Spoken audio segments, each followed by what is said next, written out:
Coucou les amis, on se retrouve aujourd'hui pour une petite guidance intemporelle avec 3 choix autour de la question qu'est-ce qui vient à vous et quels sont les conseils de vos guides.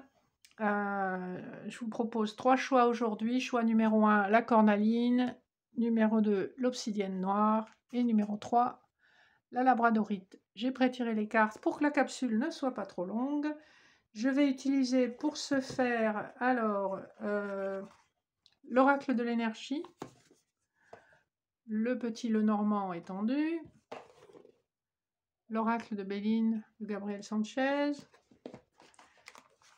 tarot de Marseille, l'oracle de la Triade, et en guidance, les portes de l'intuition. Je vous invite à prendre du recul par rapport au tirage, c'est général, c'est pour votre divertissement. Ne prenez que ce qui résonne en vous et ne forcez pas la lecture. Et je vous invite à faire pause au besoin pour choisir la pierre de votre choix. Et on va commencer tout de suite avec le groupe numéro 1, les personnes qui auront choisi la cornaline. Et on va regarder, j'ai prétiré les cartes. Alors le tarot de Marseille pour votre état d'esprit, le Béline pour tout ce qui est financier professionnel, la Triade pour un conseil spirituel, l'oracle de l'énergie pour un conseil général sur votre bien-être, le petit Lenormand pour le sentimental, et on termine avec un conseil, une guidance générale sur les portes de l'intuition. Voilà, donc le groupe numéro 1. Quel est votre état d'esprit aujourd'hui? On a la carte du battleur. Vous êtes plein d'énergie, justement. Vous commencez un nouveau projet. Vous avez beaucoup d'outils à votre disposition pour vous lancer dans cette nouvelle aventure. Le battleur a un petit côté prime sautier qui manque un petit peu d'expérience, mais c'est aussi une énergie où on n'a peur de rien et on y va. On commence son chemin. Donc ça, c'est votre état d'esprit aujourd'hui. Sur le plan professionnel, qu'est-ce qu'on nous dit? Professionnel financier, pour les personnes du groupe numéro 1, vous avez la beauté, qui est une très belle carte, l'intelligence et les pénates. Ici, si on se penche un petit peu sur ce tirage, ça nous laisse à penser qu'effectivement, sur le plan professionnel, vous êtes dans un domaine qui peut avoir un trait à l'esthétisme, mais pas que. Donc c'est toutes les professions où on a besoin d'avoir un goût assez affiné, mais pas forcément. L'intelligence en contre nous montre que peut-être dans cette activité que vous avez, c'est un petit peu difficile de vous épanouir pleinement. Et avec la réponse des pénates, j'ai le sentiment que c'est peut-être une activité que vous faites à la maison. D'où le côté beauté créatif. Donc vous êtes probablement dans quelque chose de très créatif, où on vous demande voilà, de mettre à contribution votre sens de l'esthétisme. Donc un joli tirage pour les personnes du premier groupe. Sur le plan financier, on est aussi dans quelque chose d'équilibré. Donc ça, c'est plutôt sympa. Le conseil spirituel pour les personnes du premier groupe, avec la triade, la carte du malheur. Ici, on voit que probablement, si vous êtes une femme, ça vous concerne, vous faites le deuil de quelque chose.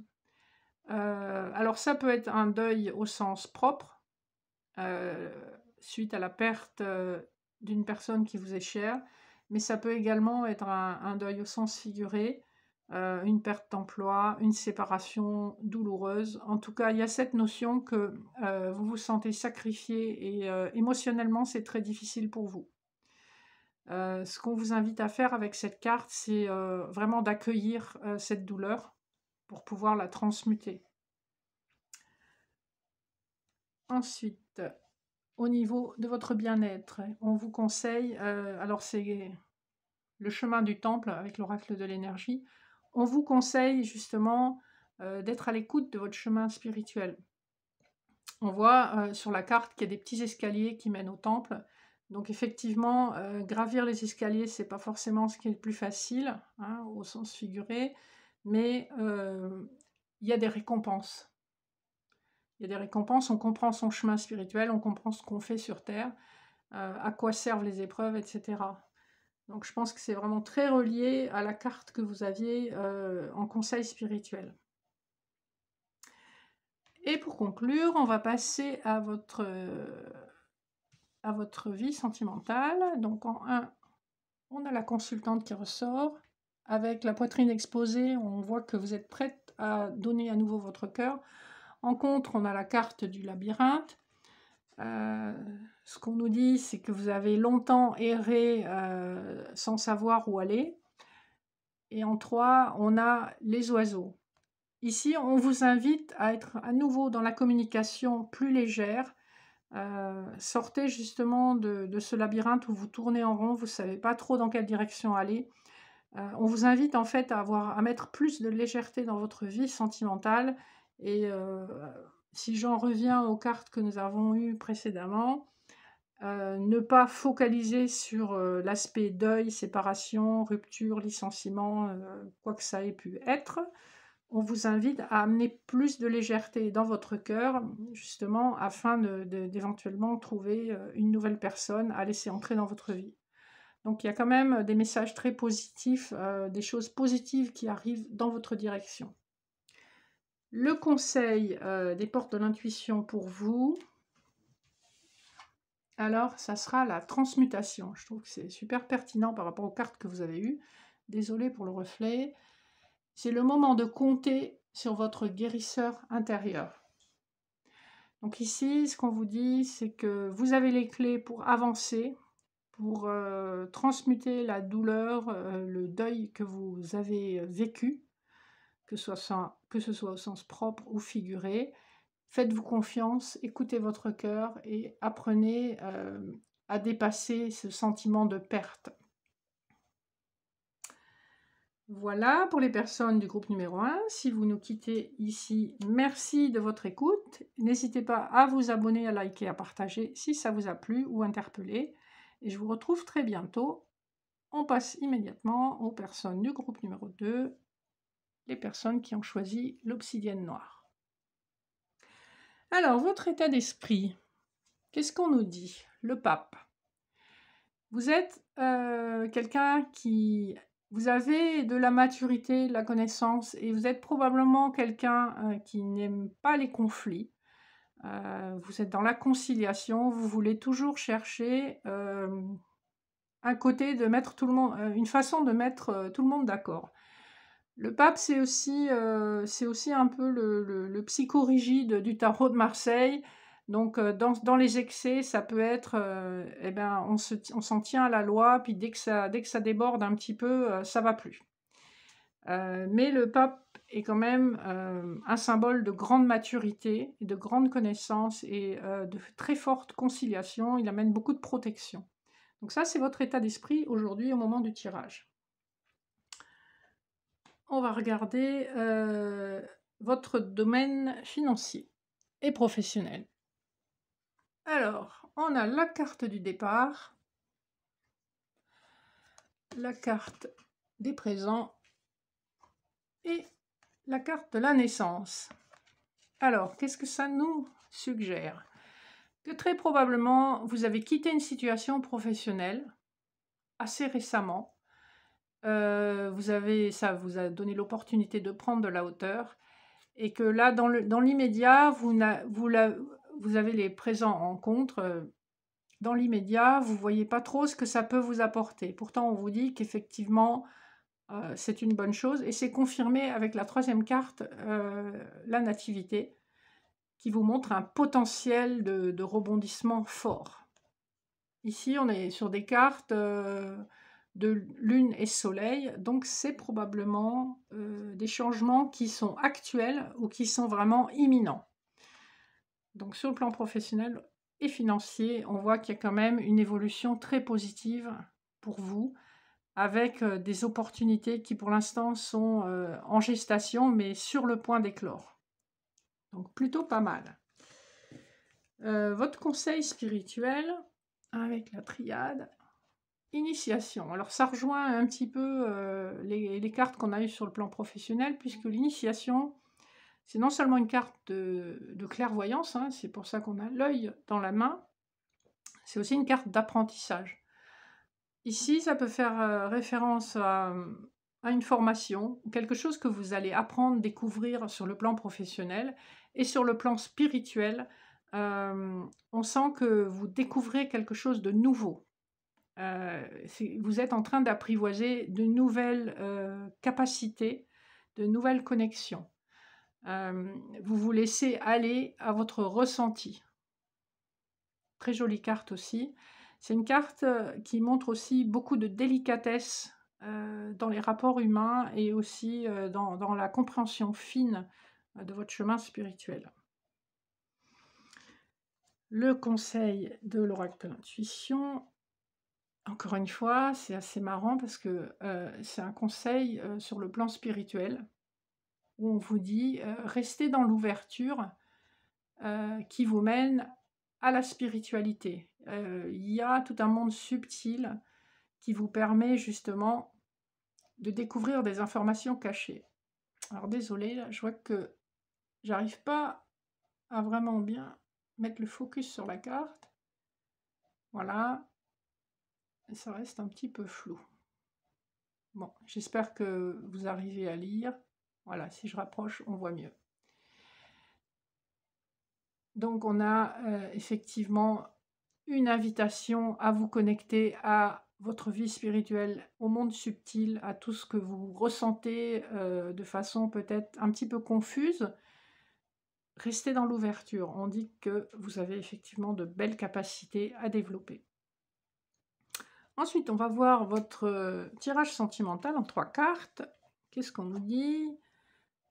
Que vous êtes en tout cas en train d'échanger avec une personne de façon assez sérieuse et plutôt en soirée.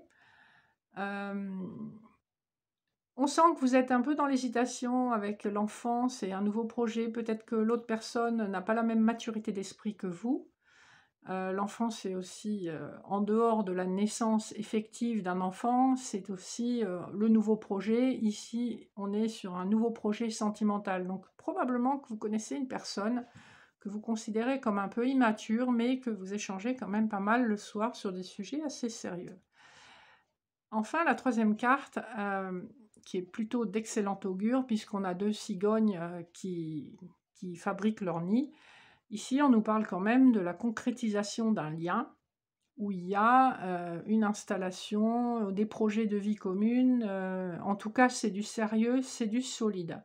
Donc, de belles énergies sentimentales à venir pour les personnes du 2e groupe. On va conclure avec votre carte des portes de l'intuition.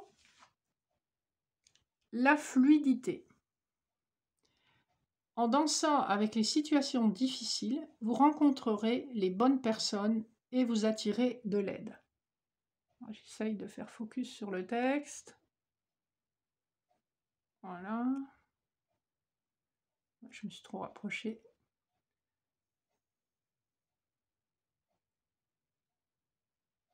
Donc ici, en fait, on vous invite à vous laisser porter par les événements, à accueillir ce que vous ne pouvez contrôler. Comme je le dis souvent en consultation, c'est beaucoup plus facile de nager dans le sens du courant que contre le courant. Et puis de toute façon, vous nagez à contre-courant, vous vous épuisez et vous n'avancez pas. Donc ici, on vous invite justement à faire le point sur ce que vous ne pouvez pas contrôler et à l'accueillir. Voilà, j'espère que ça vous aura un petit peu éclairé, les personnes du 2e groupe. Je vous remercie de votre attention et je passe immédiatement aux personnes du 3e groupe qui ont choisi la labradorite. Alors, la labradorite, votre état d'esprit. Alors, on a la roue de fortune. Ici, alors, il y a plusieurs notions. Vous avez envie de bouger, vous avez envie que la situation bouge et aussi vous avez conscience que certains aspects de votre vie ne dépendent pas de vous, qu'il y a un coup de pouce de l'univers ou de Dieu, selon vos croyances, il y a vraiment cette notion de la destinée avec la roue de fortune et vous êtes tout à fait prêt à entamer un nouveau cycle de vie. Hein, parce que la roue de fortune nous rappelle que ce qui a été en haut sera en bas, ce qui a été en bas sera en haut. C'est un éternel recommencement. Hein. Rien ne dure dans la vie, tout est transitoire. Et c'est ce que cette carte vous rappelle. Le 10, c'est aussi la fin d'un cycle. Donc là, vraiment, vous êtes en fin de cycle.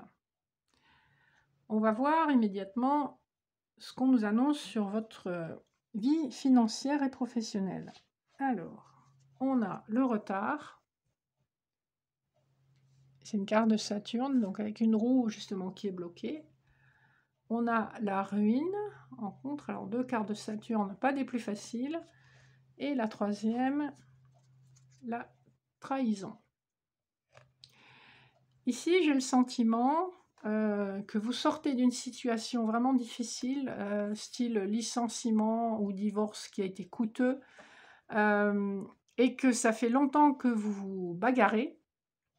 Alors la trahison, ça peut effectivement montrer des collègues peu scrupuleux qui vous ont mis des bâtons dans les roues. Hein. Le retard montre que c'est une situation qui est ancrée depuis un petit moment et que pour l'instant, vous n'en êtes pas encore sorti. Donc, vous êtes encore dans la difficulté. Vous êtes encore sous certaines, vous subissez encore certaines contraintes financières et professionnelles. Mais la carte du retard, même si c'est une carte difficile de blocage, montre quand même que c'est une roue. Donc, à un moment, elle va tourner. Et c'est intéressant parce que dans votre état d'esprit, on avait la roue de fortune, donc on a quand même la même symbolique. À un moment, cette roue va tourner, même si ça prend du temps. Il y a beaucoup de choses à régler pour vous au niveau matériel et financier. Alors, je ne veux pas vous laisser sur une note déprimante ou négative. Donc, je vais tirer une carte supplémentaire de l'oracle de Bédine pour voir un petit peu dans quelle direction les choses vont. On va voir s'il y a une carte qui veut bien sauter. Ben voilà. L'accident. Alors, on nous parle encore effectivement de difficultés qui sont probablement liées à cette trahison. L'accident, c'est plutôt une carte de dispute, c'est une carte de Mars, c'est une carte difficile. Hein, donc, il y a vraiment de l'inimitié dans votre environnement professionnel et vous le vivez de plus en plus mal. Et je pense que si ce n'est pas encore le cas, puisqu'on avait la ruine en contre, vous allez quitter votre travail. Hein. La fatalité parle vraiment de la fin d'un contrat, licenciement ou voilà, ça peut être une perte d'emploi.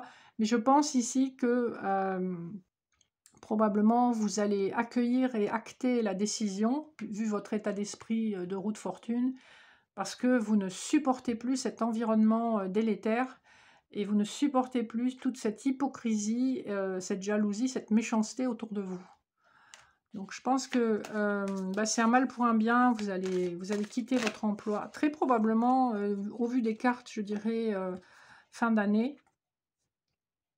Ici, avec la carte de l'eau, on voit que ça crée beaucoup de remous émotionnels en vous, hein, ce qui peut se comprendre, et que vous aspirez effectivement à la paix. Je pense que quand vous aurez pris la décision de partir, ça va vraiment créer un grand soulagement à l'intérieur de vous, et vous vous sentirez dans un meilleur état d'esprit pour aborder votre futur professionnel. Voilà pour l'aspect pro et financier du troisième groupe. Votre conseil spirituel avec l'oracle de la triade. Qu'est-ce qu'on vous dit? Voilà, c'est très intéressant, ça rejoint le tirage matériel, financier, professionnel. Vous êtes à la croisée des chemins. Le choix vous appartient. Ce qu'on voit, c'est que c'est forcément, quand on a cette carte, c'est un choix qui est difficile, cornélien. Si on part, on n'a plus de boulot, mais si on reste, on se détruit la santé. Et sur le plan spirituel, c'est là qu'on vous teste aussi. Hein. On teste votre foi en l'univers, en Dieu, selon vos croyances, mais en tout cas, on vous teste. C'est à vous de vous positionner. L'oracle de l'intuition vous conseille, avec l'archange Métatron, on vous conseille d'être à l'écoute de votre intuition, puisque c'est une carte du 6e chakra, le 3e œil. Ici, on vous dit écoutez-vous. Faites le silence et soyez à l'écoute de vos véritables désirs. Je pense que c'est ce qui vous aidera à faire votre choix sans regret. Alors, sur le plan sentimental, on a les masques, on a la lettre et on a l'arbre. Ici, j'ai le sentiment que si vous êtes dans une relation, il y a beaucoup de non-dits avec les masques, ou en tout cas, tout n'est pas visible et il y a des choses qui se cachent derrière les apparences. Donc ça, c'est pas très confortable non plus. Et on voit avec la lettre en contre qu'effectivement, les échanges sont compliqués. C'est probablement des échanges par écrit qui ne laissent pas toujours transparaître tout ce qu'on ressent et tout ce qu'on pense, puisque bon, par écrit, il y a toujours un sujet à l'interprétation, alors que quand vous parlez ou vous voyez quelqu'un, il y a tous les messages non verbaux qui passent, hein. L'arbre nous suggère quand même qu'il y a une possibilité d'ancrage de la relation, hein, qu'elle peut s'établir dans la durée. Et l'arc-en-ciel qui traverse le tronc montre effectivement cet aspect de guérison. Vous avez tous les chakras, voilà, les dessins de la géométrie sacrée. Ici, on vous parle de guérir de cette problématique. Mais je pense que c'est une relation où il vous faudra du temps pour gagner cette confiance. On voit que la guérison, elle vient probablement une fois que les échanges seront un petit peu plus sincères. Il y a des masques à faire tomber, en fait, hein. Ça ne veut pas dire qu'il n'y a pas de sentiments, mais on se cache un petit peu derrière son petit doigt, hein, ici. Voilà, voilà. Ensuite, pour conclure le tirage des personnes du troisième groupe, votre conseil de l'oracle des portes de l'intuition, c'est très joli. La renaissance, c'est le moment de libérer votre joyau intérieur. Et là, on a un magnifique diamant. Je pense que les personnes du troisième groupe, vous avez eu des tirages quand même assez compliqués. Je pense que ces épreuves vont vous permettre de vous positionner dans votre vie, d'être sûr de ce que vous voulez et d'aller à la recherche de votre joyau intérieur, justement. Comment surmonter ces obstacles et comment obtenir la vie dont vous avez toujours rêvé. Donc faites-vous confiance. On vous a bien conseillé d'être à l'écoute de votre intuition. Faites-vous confiance. Déterminez ce que vous voulez et allez le chercher. Voilà. Je vous remercie de votre écoute. J'espère que ces petits messages ont résonné en vous. N'hésitez pas à vous abonner, partager, envoyez-moi des messages, faites-moi des commentaires si cela a résonné en vous. Et je vous dis à très bientôt pour une nouvelle vidéo. Bonne semaine!